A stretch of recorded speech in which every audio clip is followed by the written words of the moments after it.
Pourquoi coloniser Mars est une solution durable pour la survie de l'humanité? Martin Franquinet, 17 ans, élève de 6e B à l'Athénée de Chennai pour un exposé. Bonjour. 22 ans. 22 ans. C'est le nombre d'années qui restent avant que notre très chère planète bleue ait atteint un état irréversible par rapport au réchauffement climatique. 22 ans, c'est court, très court. C'est pourquoi il est plus que temps d'envisager des solutions autres que celles qui se basent sur la capacité de l'être humain à prendre soin de son habitat. C'est déjà le cas, comme vous pouvez vous en douter. Ce ne sont pas les idées qui manquent d'ailleurs, mais une en particulier a retenu mon attention. Si votre maison, madame, était détruite, brûlée, ou que sais-je, devenait inhabitable et que le prix de réparation était absolument exorbitant, que feriez-vous? Exactement, vous déménageriez. L'espèce humaine, bien que sédentarisée au fil des millénaires, est à la base nomade, qui tient un lieu lorsque celui-ci ne nous convient plus et même dans notre ADN. C'est pourquoi je pense que déménager une partie de notre espèce sur une autre planète est une solution plus qu'adéquate à notre problème de réchauffement. Et mon but aujourd'hui est de vous prouver. D'abord, nous sommes nombreux, trop nombreux, beaucoup trop nombreux. Et plus les années passent, plus nous le sommes. Cela constitue un des principaux problèmes qui causent le réchauffement climatique. Nous manquons de place, donc de ressources, et par conséquent d'énergie. Je pense que vous serez d'accord avec le fait qu'organiser un génocide de masse n'est pas la meilleure des solutions à notre problème.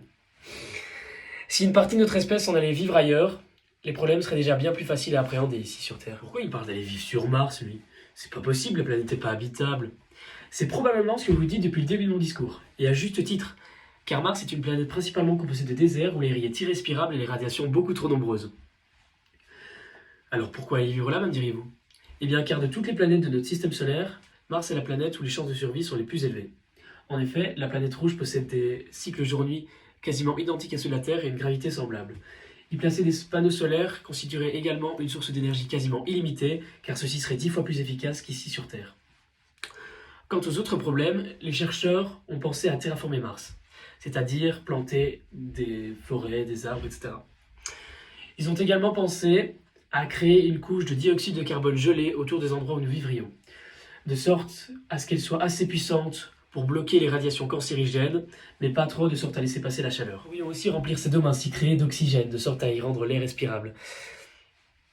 Je pense donc que coloniser Mars est une solution durable et utile pour la survie de l'humanité, car nous sommes trop nombreux et il est largement possible que nous ne puissions plus faire machine arrière par rapport au réchauffement climatique.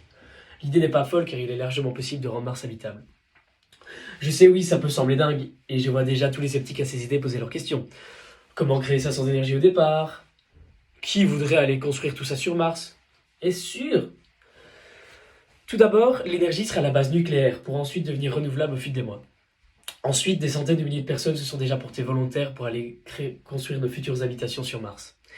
Et à la question « est-ce sûr ?», je répondrai oui et non. Oui, car on n'enverrait pas des centaines de milliers de personnes à la mort sur Mars sans penser qu'ils aient des chances de survie. Et non, car nous plongeons vers l'inconnu. Des progrès sont encore à faire, c'est pourquoi l'expédition n'est prévue que pour dans 10 ans. Maintenant à mon tour de vous poser une question. Le risque ne vaut-il pas le coup? L'humain évolue, et ce depuis des centaines de milliers d'années. Nous sommes passés d'être incapables à faire du feu à créatures pouvant voyager hors de leur planète. Qui l'aurait cru, il y a 150 ans, là où la photographie faisait commencer? Personne. Alors, je pense que nous devons avoir confiance en notre espèce. Gardons espoir. Nous allons vaincre les réchauffements climatiques. Nous, espèce humaine, peu importe la nationalité, la couleur de peau, la religion, avons le pouvoir d'évoluer et de nous sortir de là. Croyons en nous. Merci de m'avoir écouté.